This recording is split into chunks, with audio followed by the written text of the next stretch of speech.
Halo semuanya, kembali lagi dalam mata kuliah Pengembangan Media Presentasi.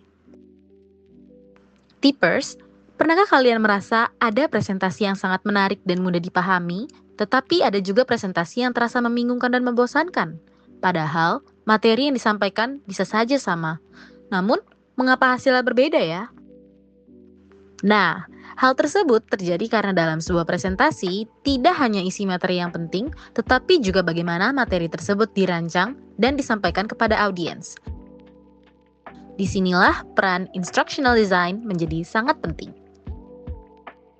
Setelah mempelajari materi ini, kalian diharapkan dapat mengidentifikasi konsep dasar instructional design dalam presentasi dan menjelaskan prinsip dalam instructional design yang mencakup attention, perception, memory, concept learning, dan attitude change. Kali ini kita akan membahas pengertian instructional design dan prinsip-prinsip dalam instructional design. Instructional design merupakan proses perancangan pembelajaran yang bertujuan untuk menentukan metode, strategi, dan media yang paling efektif dalam menyampaikan materi kepada audiens.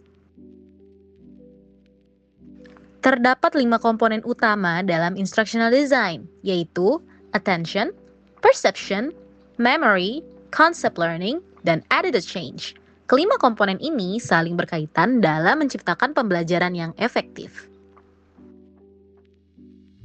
Komponen pertama adalah attention atau perhatian. Attention merupakan tahap awal yang sangat menentukan keberhasilan presentasi. Jika perhatian audiens tidak berhasil didapatkan, maka materi yang disampaikan akan sulit untuk dipahami. Attention memiliki beberapa prinsip yang meliputi penggunaan media audiovisual, misalnya dengan menggunakan gambar, video, grafik, atau animasi agar audiens lebih fokus terhadap materi. Yang kedua adalah variasi dalam penyajian. Perubahan intonasi suara, tampilan slide, atau metode penyampaian dapat membantu untuk menghindari kebosanan. Ketiga adalah kejelasan tampilan.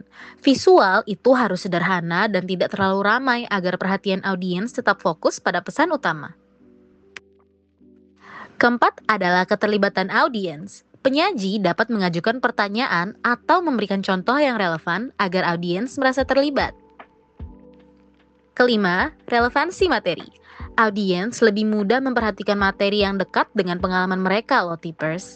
Jadi, attention tidak hanya dipengaruhi oleh visual yang menarik, tetapi juga oleh cara penyampaian dan relevansi materi tersebut. Komponen berikutnya adalah perception atau persepsi. Perception berkaitan dengan bagaimana audiens dapat menangkap dan memahami informasi yang disampaikan.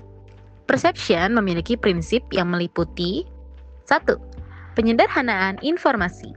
Informasi yang kompleks harus disajikan dalam bentuk yang lebih sederhana agar mudah dipahami. Kedua adalah penggunaan visual. Diagram, grafik, dan gambar dapat membantu untuk menjelaskan konsep yang masih abstrak. Ketiga adalah kesesuaian verbal dan visual. Visual harus mendukung penjelasan verbal, bukan malah membingungkan audiens. 4. Penekanan informasi penting. Penggunaan warna, ukuran, atau posisi tertentu membantu audiens fokus pada poin utama. Kelima adalah keterbatasan persepsi audiens. Audiens memiliki keterbatasan dalam memproses informasi, sehingga materi tidak boleh terlalu padat ya teman-teman.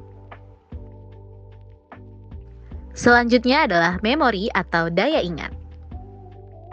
Memori berkaitan dengan kemampuan audiens dalam mengingat informasi yang telah disampaikan. Prinsip memori sendiri meliputi yang pertama adalah kombinasi audio dan visual. Informasi yang disampaikan melalui 2 saluran lebih dapat lebih mudah diingat. Kedua adalah pengulangan atau redundansi. Pengulangan poin penting dapat membantu memperkuat ingatan audiens. 3 adalah struktur yang jelas. Materi yang terstruktur biasanya lebih memudahkan audiens untuk mengingat alur informasi tersebut. 4. Ringkasan. Ringkasan di akhir dapat membantu memperkuat pemahaman audiens. Yang terakhir adalah contoh konkret. Contoh nyata yang lebih mudah diingat dibandingkan dengan konsep abstrak.